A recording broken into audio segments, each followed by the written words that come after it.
Hey Nada, how are you doing today? Hopefully things are going well.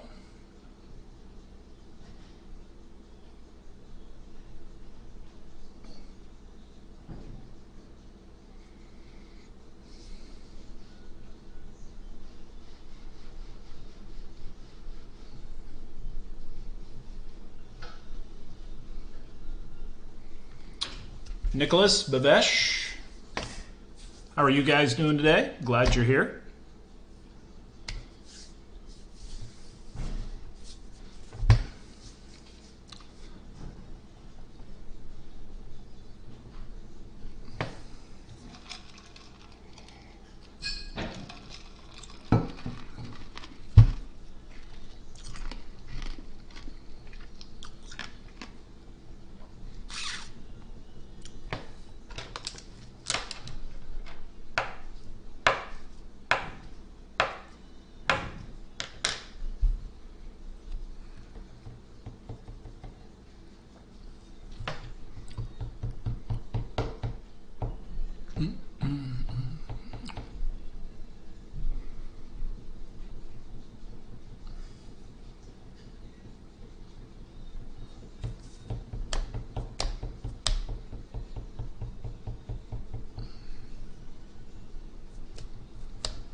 Still got a few minutes before we get started here. Just waiting for people to log in. Is the mock AP exam coming up? Nicholas, I have given you 3 mock AP exams with the DBQs, so keep that in mind. All right, so just keep writing the DBQs I give you, and that's your mock. Okay, as long as you're doing it the way you're supposed to be doing it, as it will be on exam day, you will be good. Hey Luke, how are you doing today? Glad you can make it.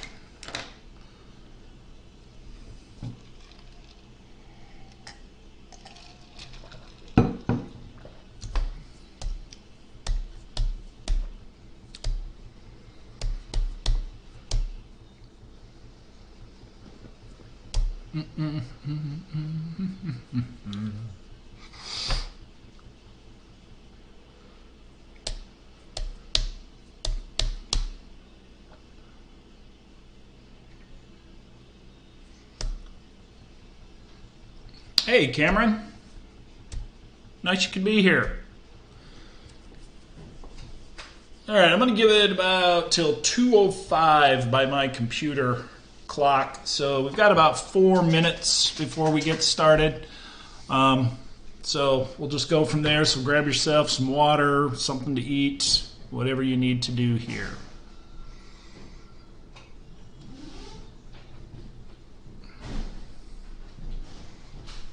What's up, Jace? Doing all right?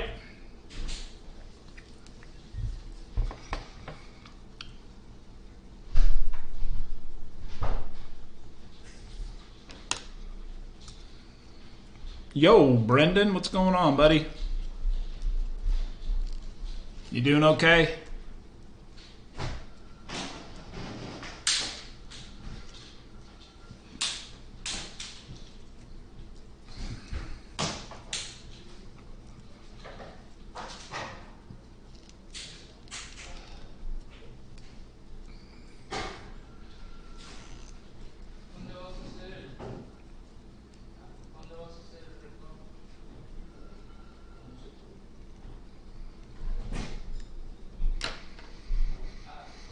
I'm still accepting DBQs that you can still write and send to me. And I will grade and get those sent back to you, as soon as you get them in. Hey, Megan. How are you doing today? Glad you could be here. Well, Kazi T, I have no idea where you're located, so if it's morning to you, good morning. But it is afternoon here in Texas. I would really like to know where you're from, Kazi T. So please let us know. Curious.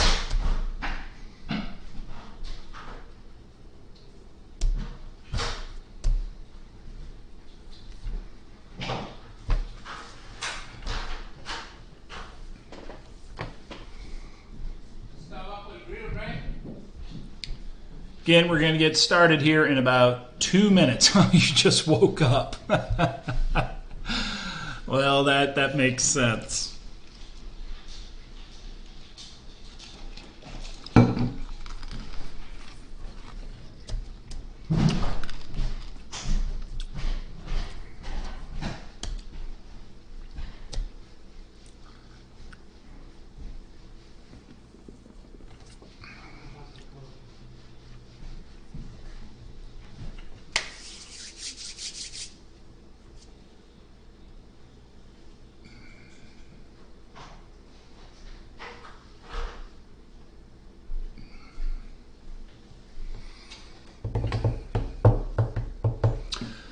Well, just think, guys, 3 weeks from today, 1, 2, 3, yeah, school for us will be done. If you're not taking like any AP exams on Friday the 22nd, we will be completely and thankfully done for the year. Been a strange year, that's for sure. Okay. Just a couple more moments, but one thing I want to make sure that I mention to all of you guys is that make sure that you're taking a look at that AP testing guide document that you have access to that I sent an email on today. Guys, that is such an important document for you to look through. You have to be able to test your technology to make sure it is all compatible. You're using the right web browsers and things like that. And College Board walks you through that step by step by step and actually how to submit. They did give me a test on how to submit your exam and what that will look like on that day and where the timer will be on the screen. They did give it to teachers and we were able to play around with it, and it works very easily. So on Monday, you will have access to that as well, and you can test out how you are going to submit your exam, all the information that you're going to have to enter in and all that sort of stuff. So please take advantage of that on May 4th, on Monday, May 4th. You might hear a little bit of noise in the background here today. I'm having my air conditioner in the house worked on, so there's a lot of rumbling going on in the house today. So no, I promise you, Nicholas, I will not give you any more work after the test is over, because that for me is the last day of school. So we'll go from there. All right. Okay, let's get going. So today we're going to take a look at how people reacted to this new industrial economy that was being created during the time period of 1750 to 1900, because it was so different than what we had before, and the harsh conditions of the factory changed things. It led to people asking for reform, and they needed reform because the working conditions in the factories were so horrible. The long working days, no days off. You getting hurt on the job, you could probably and would probably lose your job. So one of the reforms that came out of it were labor unions. And why do we need labor unions? Well, in the workplace, you had long hours, very low wages, dangerous working conditions. So these groups, these labor unions, formed to fix those sort of things, or maybe reform. Maybe not fix it all at once, but to start the reform process for it. All right. This is basically an organization of workers that advocate for the rights to bargain with employers and put these agreements into a contract. Now, does each side get what they want in these type of labor agreements or these contracts? No. There's some give and there's some take, and there's a lot of compromise that goes on. And very early on, the power rested with the employers, because everyone needed a job. But as labor unions got more powerful and more people bought into it, labor unions became very, very strong. And, that's what gives us the 8-hour workday today. It's because of these early labor unions. That's what gives us paid time off for vacation or for sick leave, or if you get hurt on the job. That's what labor unions did. Now, early on, labor unions had to meet in secret because they were they were, I don't know if you would consider them illegal. It's just that if your employer found out that you were a part of a labor union, you probably were going to be fired, especially in these early factories. They were seen as enemies of trade or enemies of capitalism. As I said, the results, you got better pay, better working conditions, the establishment of the 5-day work week. I can't imagine a day where you had to work 6-7 days a week. It was crazy. Now, the labor unions not only sparked better working conditions, they also sparked other movements, all right? It gave people power. It empowered them. The working class got into other issues such as voting rights. You know, in England, very early on, they passed a series of laws that opened up voting to more men, reducing the qualification of owning property to be able to vote. So all men had the right to vote by 1918 across the world, and then all women were able to get the right to vote by 1928. So it is a very, very slow process here. Also, labor unions helped stop the use of child labor, okay? There was a child labor law in 1843 in England, and it banned children under 10 from working in coal mines, all right? So if you were 11, you could still work in a coal mine. But in 1881, you had the mandatory education law passed for kids ages 5 to 10. So labor unions begin the process of banning kids of certain ages from having to work in factories and in coal mines. It made it much safer for them. All right. Another reform, we have these intellectual reactions. How do people think about working in factories or this industrial economy? And one of these thinkers was a guy by the name of John Stuart Mill. He believed in this thing called utilitarianism. Now, basically what it is, the best action is the one that leads to the greatest amount of happiness for the greatest number of people. And I put up this slide here. You know, Batman has the idea, do I save the woman? You know, why would I save the woman? Well, she's a good person, has 4 kids, neighbors love her, and she helps a lot of people. So saving the woman makes sense. But shouldn't Batman kill the Joker instead? Because if you kill the Joker, you save many more people than just the woman. All right? And he is hated. All right? So it's this idea you're going to have to make a choice. Now, John Stuart Mill, he supported legal reforms to allow labor unions, limit child labor, safe working conditions. They didn't want to replace capitalism. That is not what they wanted to do.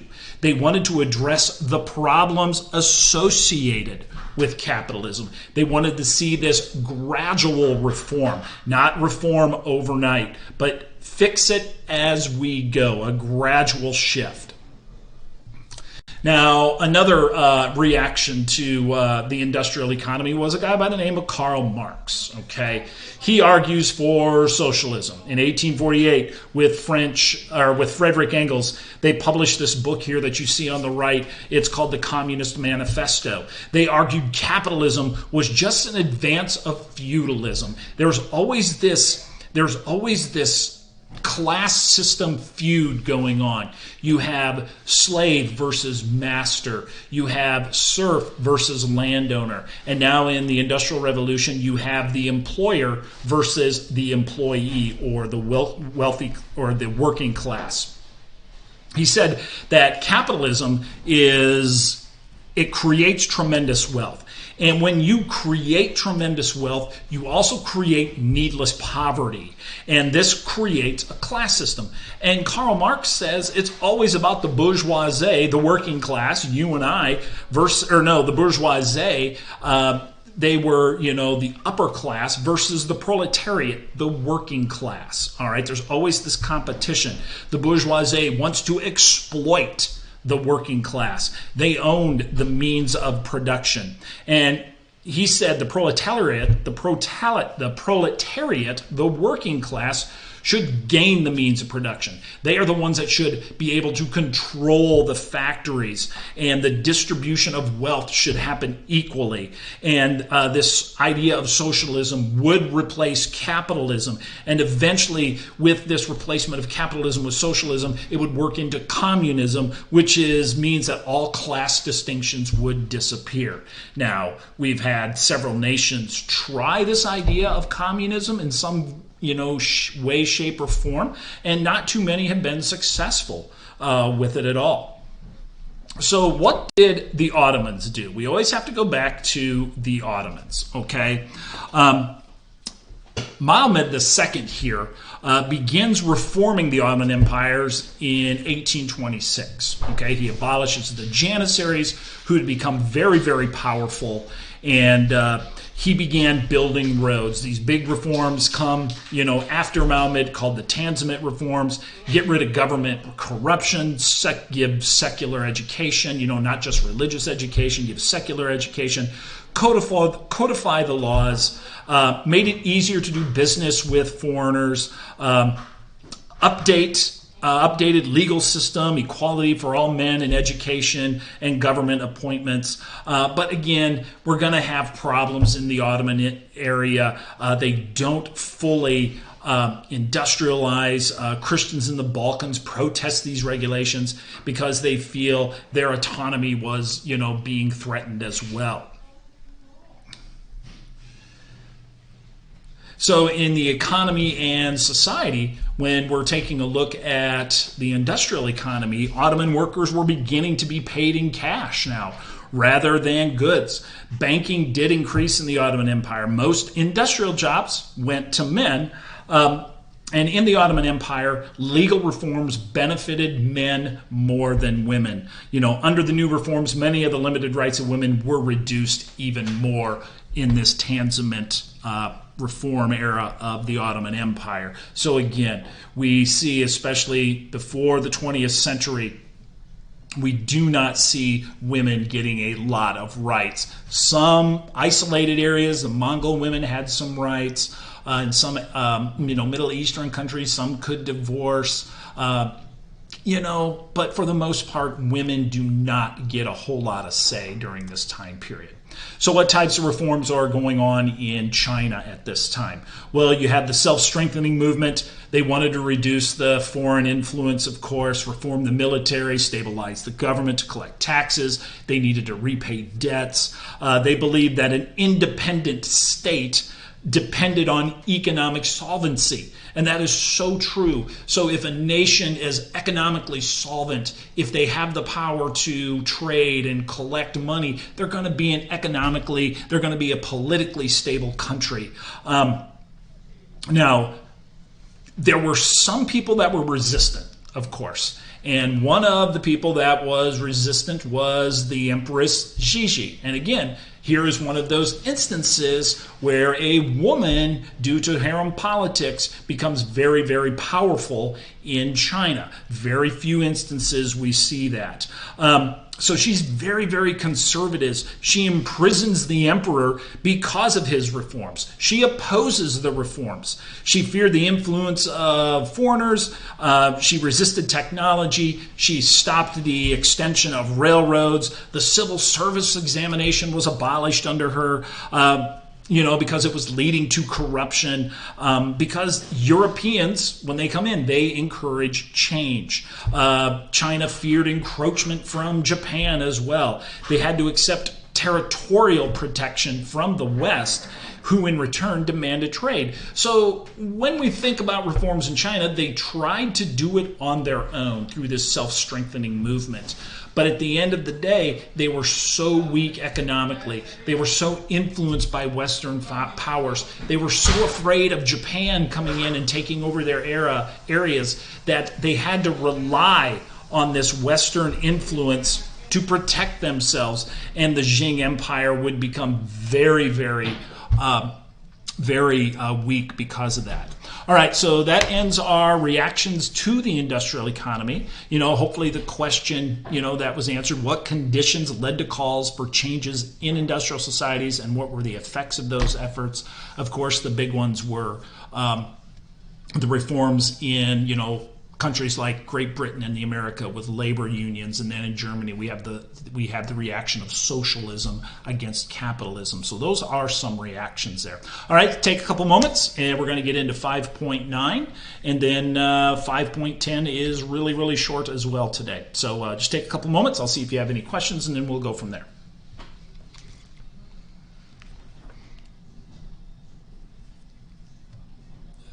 Questions, which is awesome. All right. Close this one down. See, guys, this one is really short. Take a look at that. It's only 5 real slides long.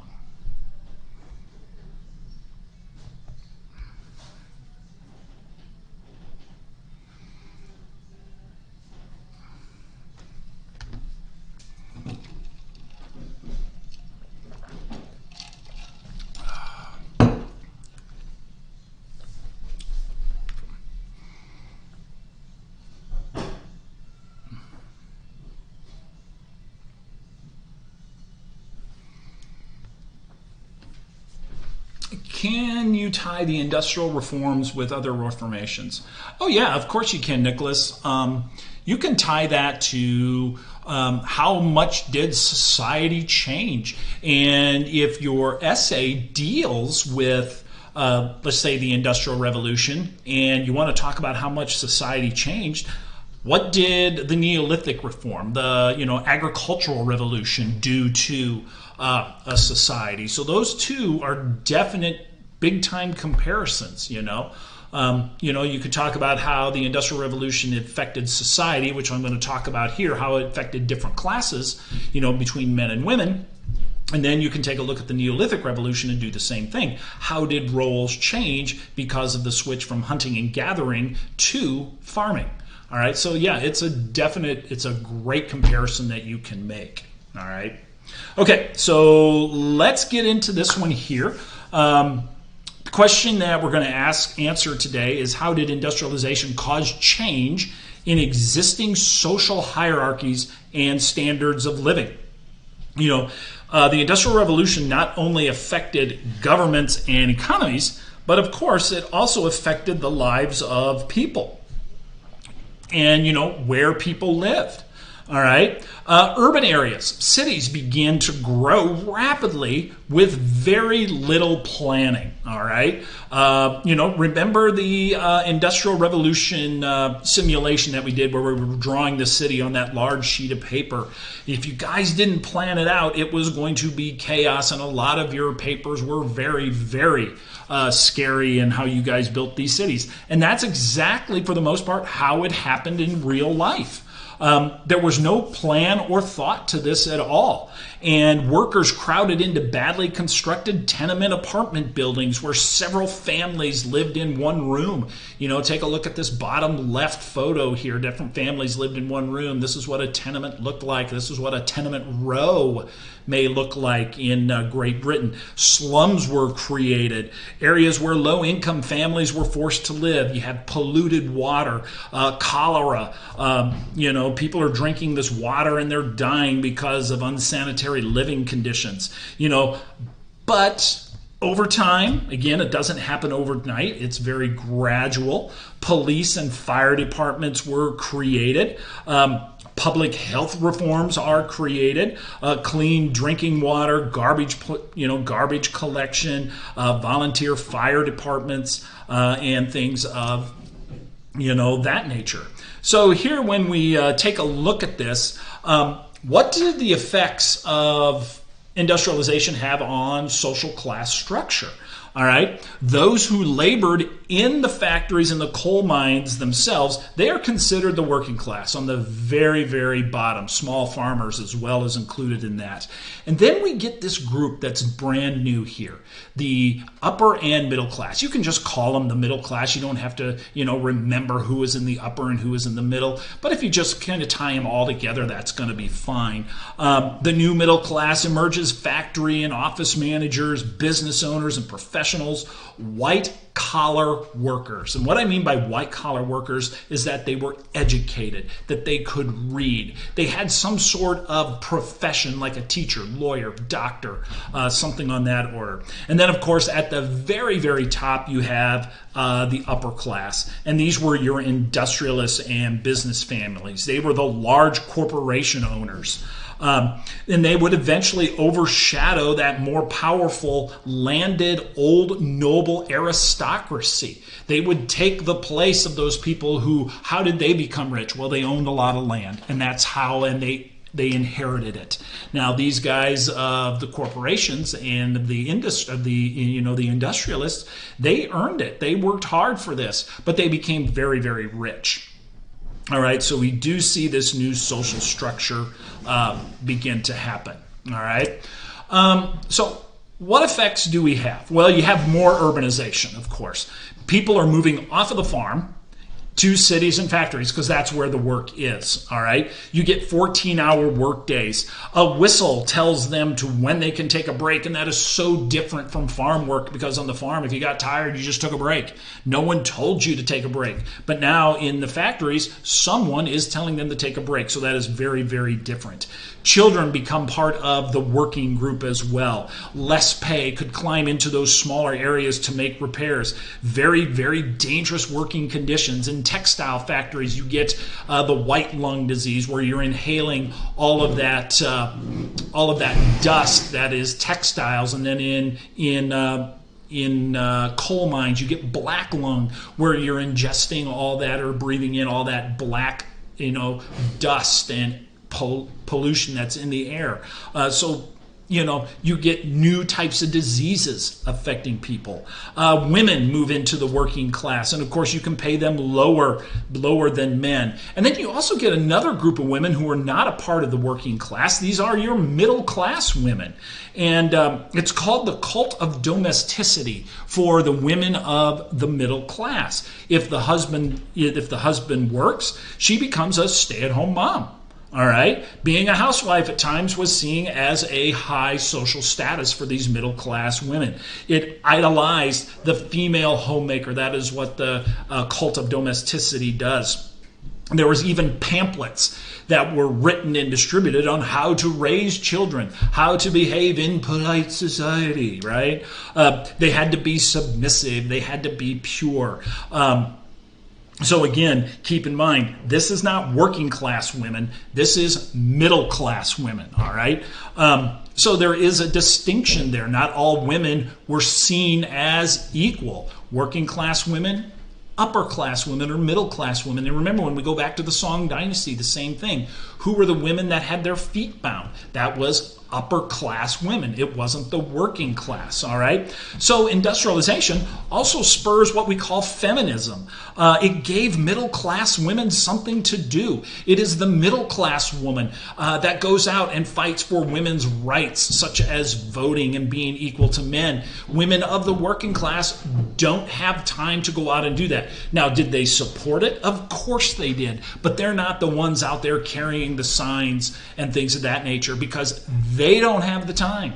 They have to work. And then when they get done with work, they have to take care of the family, of course.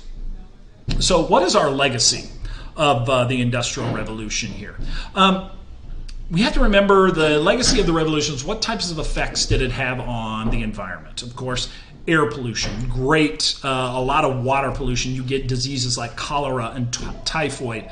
And then you have something called, in London, it is called the Great Stink, okay? There is no sanitary, there is no sewer system, so people just, dump their stuff out into the streets and it just sits there and hopefully it runs off. And then if it does run off, it's going to get into, into your water system. Due to this mass production, another legacy, this is a good thing. Due to the mass production, goods become cheaper. They're more abundant and greatly more accessible to a greater number of people here. You move off the farm and urbanization occurs, city life. Work went from home to factories here. Unequal relationship now between workers and owners. Crime and poverty increased. Okay, states, nations begin to compete more fiercely for resources to fuel their industrialization. We see the exploitation of Africa and Asia, and then, of course, we know that with that, imperialism is on the way. All right, so that ends our thing about society and the industrial age, and we're going to go into 5.10 here in a few moments, and then we'll be done for the day. All right?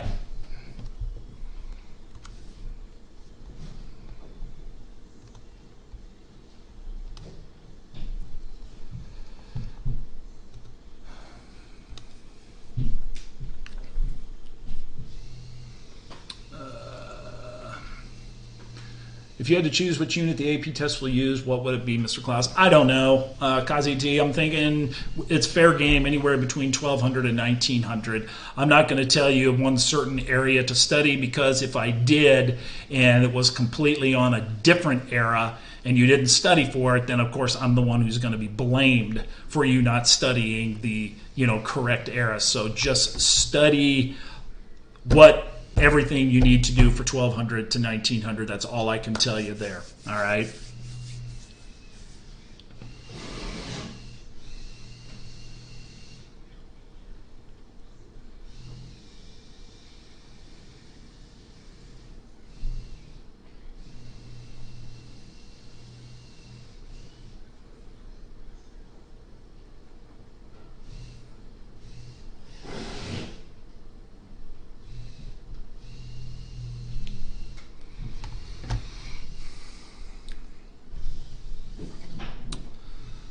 Let's see, this is our last one.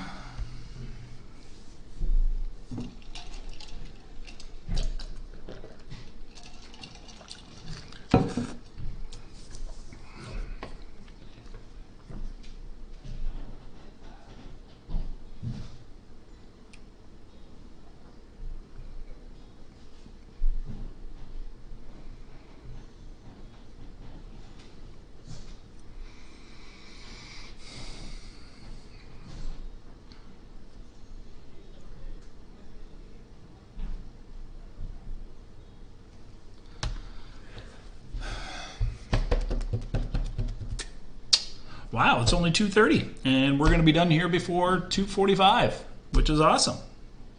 All right. Again, I highly encourage you to check out that document that I sent out this morning. And if you're in here from Mr. Peterson's class, I'm sure he has sent that out as well. Again, DBQs, if you're trying to write them, please make sure that you send them to me so I can grade them.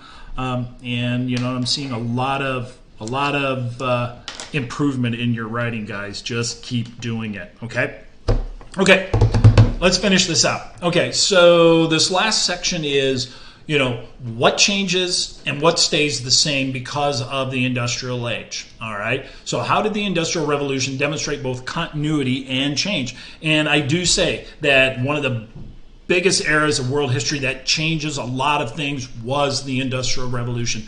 We see change everywhere: government, economics, social structure, culture.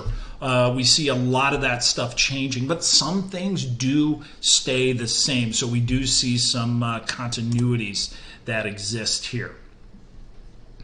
All right. So again, and I know that I'm constantly repeating myself, but guys, this will help you remember. Don't keep thinking, oh, I know this. You don't know this. You won't remember it in 3 weeks when we take the AP exam. All right. So the Industrial Revolution changed how we worked. All right. We went from skilled labor to unskilled labor. We went to making things at home to factory produce. So we see this mass production of goods. We see expensive items, things being made one or two at a time, going to this mass production, and goods get cheaper. New methods of production spread across the world: United States, Japan, Russia. Continuities that exist economically. Western Europe and the United States dominate through this period. Who dominated and who was dominating in 1750? Europe was beginning to really dominate due to the control of the trade networks, after 1450. They begin to dominate at the end of the 16th century, or the end of the 16th century into the 17th century. So by 1750, Europe is very powerful, and by 1900, Europe is still very powerful with the inclusion of the United States in here. Middle Eastern and Asian economies continue to decline because of the that power shift to Europe at that time, because Middle Eastern and Asia declines because Europe is forcing their will onto these areas of the world. Sources of raw materials still come from the same areas, such as Africa, Latin America, South Asia, the Caribbean. And then another continuity, they're taken to the United States. They're taken to Europe for manufacturing. All right, so those continuities still exist. Due to new tech and shipping technology, here we see a change. Transportation becomes faster. More cargo can be shipped at cheaper rates. Okay, now we could move into the interior of countries or interiors of continents such as Africa, like we had never had before 1750. All right, so this leads to the movement of goods and people. It makes it a heck of a lot easier than it did beforehand. All right. We see a change in economic policies. Western Europe moves from a mercantilist economy to they were very tightly regulated, to more of a capitalist system where it's about private business, private ownership, private risk. It's not, the nation is not taking the risk like they were under mercantilism. So we see that change. People are freer to pursue their own profits. We also see another change. The working class needs change. They need reform because, Karl Marx brings up the idea that the proletariat, the working class, is being exploited by the bourgeoisie, that, that those factory owners. So we see a change there.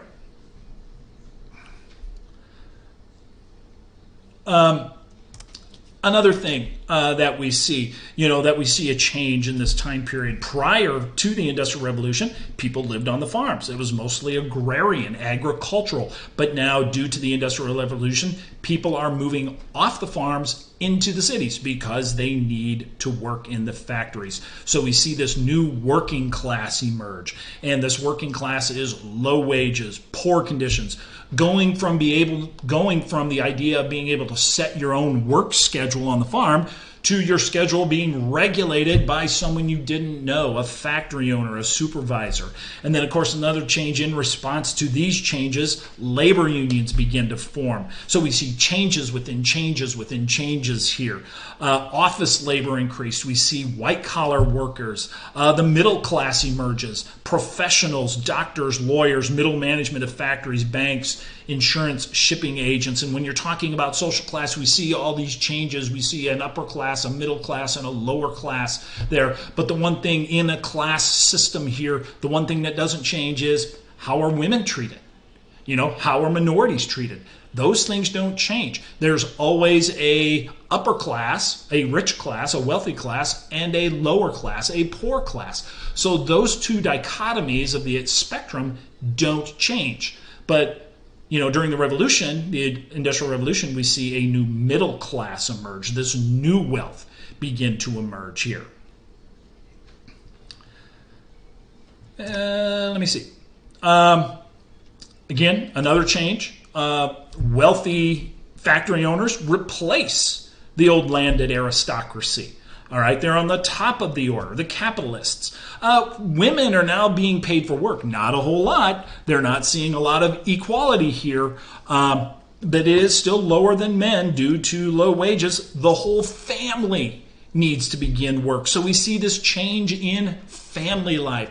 The family establishment goes away because of the Industrial Revolution. And maybe your family is the same way. You see it as a continuity because this is the way it's always been. Mom and dad have always gone to work, and you have been gone to babysitters when you were, too young to stay at home alone. And, back before the Industrial Revolution, everybody worked together at home. And maybe that's what you're seeing now during this, little blip in history of this pandemic where everybody is working from home. Mom and dad are on top of each other working, and the kids are running around, and you're trying to do your school work. And family life is greatly changed during this short time during the pandemic.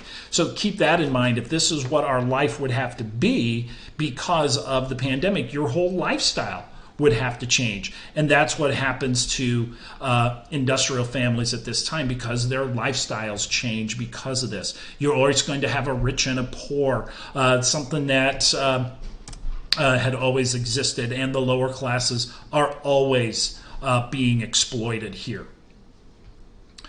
All right. We also see reform movements begin to happen. All right. Labor unions, men and women, voting rights, voting rights being extended to men who didn't own property for the first time. Women finally get their voting rights in the early 20th century. Some of the times these rights were extended through the legislative process, in Great Britain and in other areas of the work, in other areas of the work, protests and revolutions forced governments to enact political changes here. All right.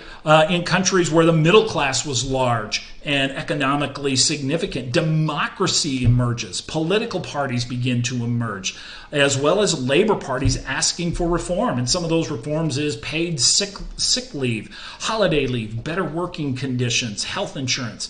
Now, in areas where the middle class doesn't emerge, they are very, very small and they're insignificant, and dictatorships emerge. So when you have a middle class begin to form, a large middle class, these people begin to ask for reform. So if you don't have a middle class emerge, people become less reform-minded. They don't look to protest. And again, that's where dictatorships begin to form in these areas. All right. And for instance, some political continuities and changes in Germany under Otto von Bismarck here, reforms such as workmen's accident compensation. You may have heard your parents talk about workman's comp if you get hurt on the job. Your company has to pay for your medical bills and things like that. You get unemployment insurance. Governments give us that. I mean, I just heard recently that during this time of the pandemic, we have had an all-time high in unemployment, people applying for unemployment. Like 6.6 million people applied for unemployment over the last few weeks due to the pandemic. All right, that's a lot of money the government is going to have to pay unemployed workers. And maybe that's why Texas and some of these other states are beginning to open up, at 25% so they don't have to pay this unemployment. Think about it. I don't know. It's just kind of interesting to think about is the government doesn't want to pay all this money. So what are we going to do? We're going to open up the nation again, and we might have to, deal with the repercussions of opening too soon here.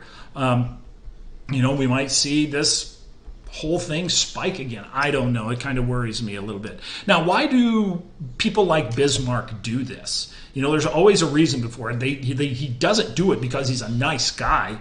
He does it because if he doesn't change, if he doesn't latch on to some of these things that people want, more radical ideas are going to come up later, and they're going to demand stronger government action, so things that he doesn't want to happen. So he gives in a little bit to satisfy the people, and that's what governments typically do when they, for these types of reforms.